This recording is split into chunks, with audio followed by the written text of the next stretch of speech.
The topic is marriage secret success. And the main thing that you have to learn is that you've got to choose the right person. And I think I've done a little teaching on this before. You've got to know yourself. For you to choose the right person, you must know yourself. And then you know your needs. After you know your needs, then you know who you're looking for. If you don't know yourself, you don't know what you need, it's going to be very difficult for you to choose the right person. And to choose the right person, you've got to have a profile. And I've taught this before, and I'll go through it very, very quickly. If you don't know who you're looking for, what you're looking for, you can never find this person. So you've got to have in your mind who it is that your partner is going to be. So you need to put together a profile. Profile should have at least 10 items on it describing the person that you're trying to get. And out of these 10 things that you have, you must have like 3 or 4 things that we call non-negotiables. So for example, I say, well, I want a person who is a reader. I want somebody who goes to the gym. I want a person who fears God. I want a person who is, we could say tall. Yes, fine. I want a person who is patient, is polite, whatever it is. But there must be some things that I must have. And these must-haves are the non-negotiables. For example, I can say my non-negotiables, the person must be a reader.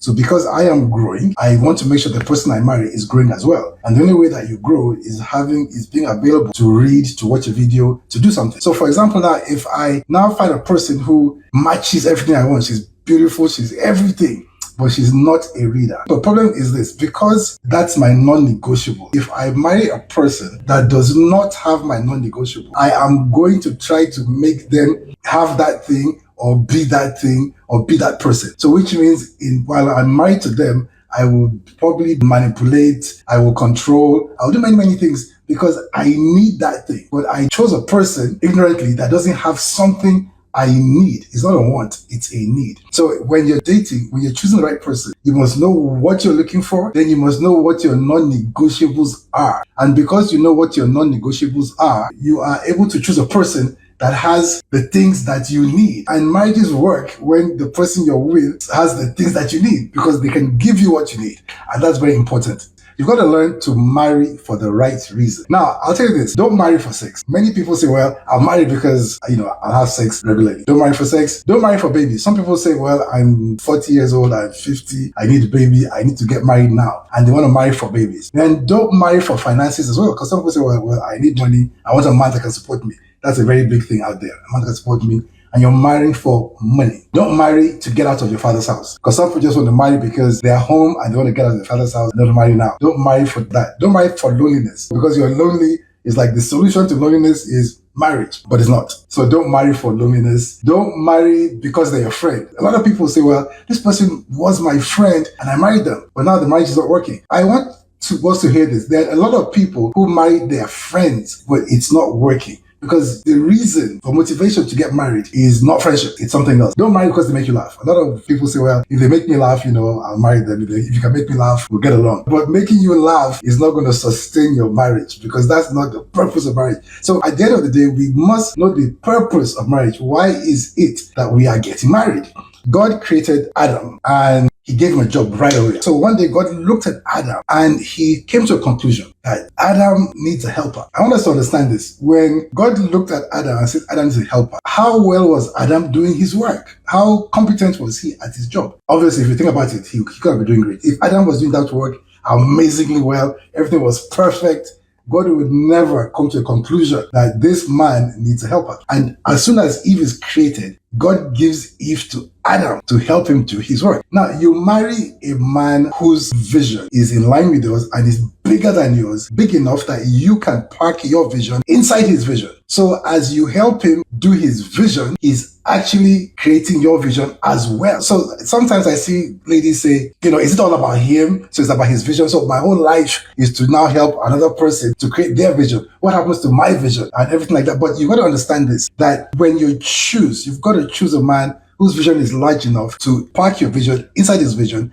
And as you help him to manifest his vision, your own vision as well is being manifested, is being attained. So that's very important. You marry for vision. If you marry for the wrong things, for example, you marry for babies, not babies here. So you don't need him anymore. So how does the marriage progress? You marry for money. Now you've made the money. You have money, your own money. So why are you still continuing to be here? Because you now have money. Know this. The only reason that can sustain a marriage for a lifetime is that you marry the man for his vision. and the vision was big enough to take yours. If you marry a man whose vision, just any kind of guy, and his vision cannot contain your vision, he will, even though he loves you, he will unintentionally continue to press you down, keep you down, and just stifle your vision because he can't see what you see. He doesn't have the capacity to get to where you can get to. So do you know what it's like to be a woman and you're married to a man who can't see what you see? So you always say, well, I see this, we can do this, we can do this, we can go here, we can make all of this thing.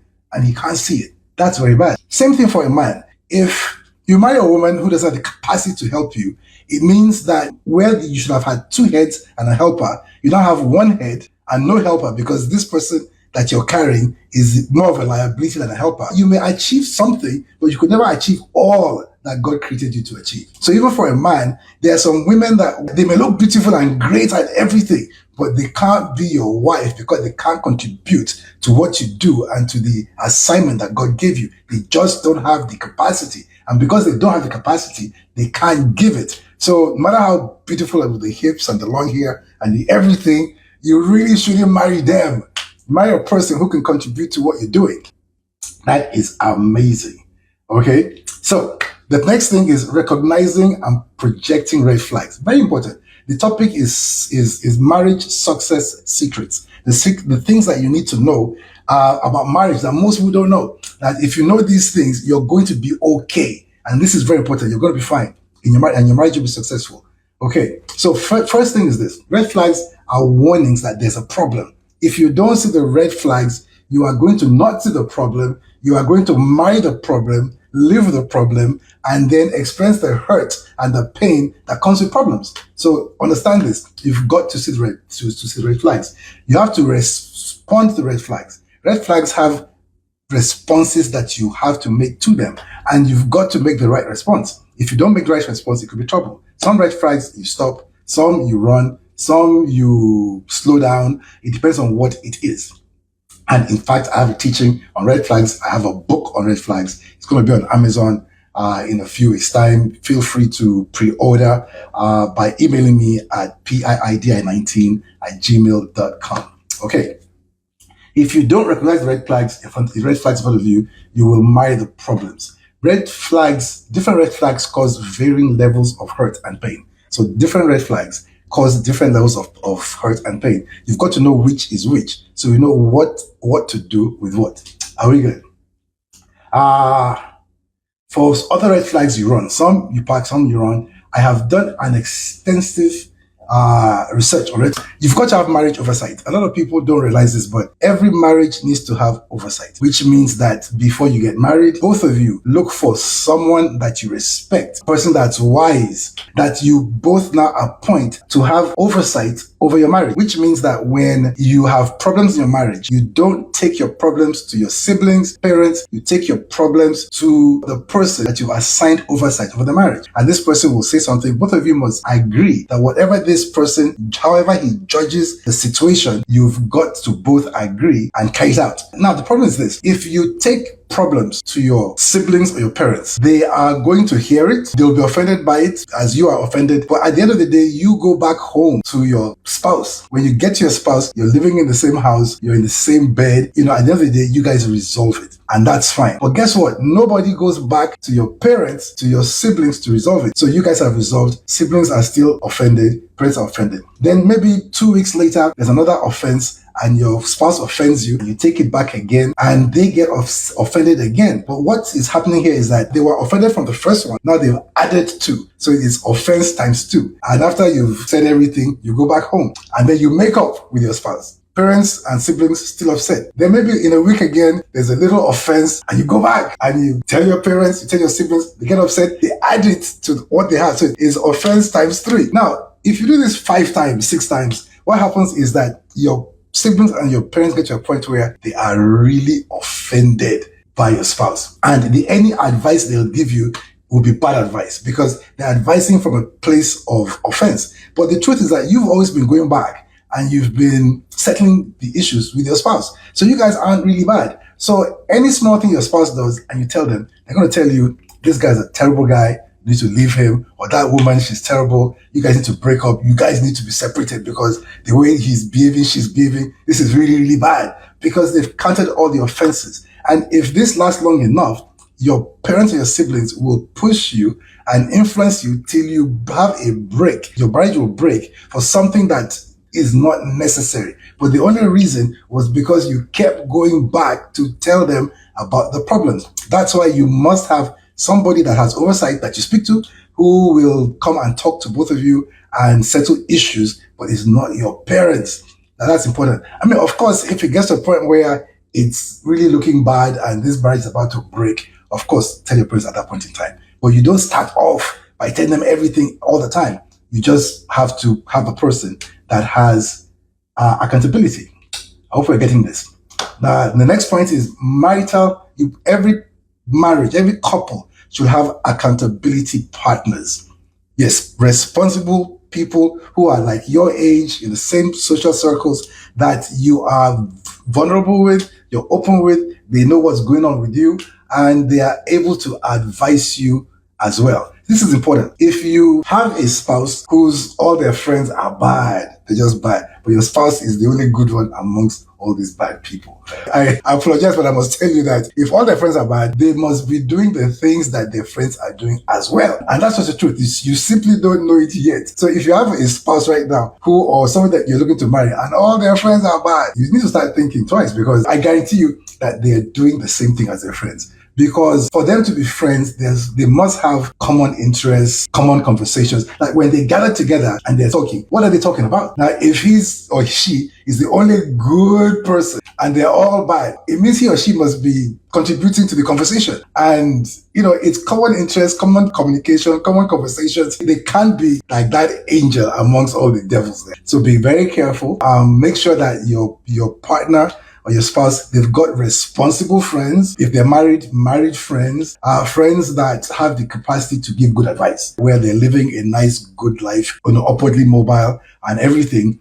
But if they don't have any friends like that, that's a red flag on its own. That's really bad. You should try to be intentional to have peer accountability partners. So they're like your age, your level, your everything, who you are open with, and you tell them what's going on. Somebody out there should know what's going on in your mind, how you're thinking, your temptations, whatever the conflicts are that's going on in your mind. So that way you can discuss with them and they can give you good advice. Only spiritually mature people can recognize spiritually mature people. For example, if you're a doctor and I say, go out there and find me a doctor. When you meet that person, you can ask them questions, you can verify that they're a doctor. But if you are not a doctor, and I say, go out there and find me a doctor, what's going to happen is that you're going to see some people in a lab coat with a stethoscope on their neck, and they'll say a few words that sound, medicalish. And you can say, well, this person is most likely a doctor. And you could be easily deceived. The only way you can find and choose a person that you want is you yourself being that kind of person. So if you are spiritually mature, you can meet a person and say, well, this person is spiritually mature. And because they are, you can try to choose them. And spiritually mature people will attract others. And the other thing too is this: if you're looking for a person that's spiritually mature and you're not, when they find you, they may not choose you. Because know this, a high quality person is obviously looking for another high quality person. So you've got to be a high quality person yourself. So keep that in mind where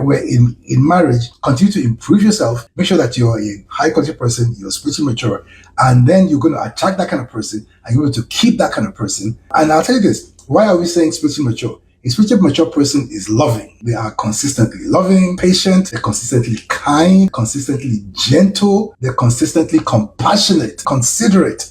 They're consistently not selfish. This is the kind of person you want to live the rest of your life with. They're consistently forgiving. They consistently let things go. It's easy for them because they are mature spiritually. And that's a great thing. So keep that in mind, that you're looking for a high quality person, but you yourself has got to be a high quality person.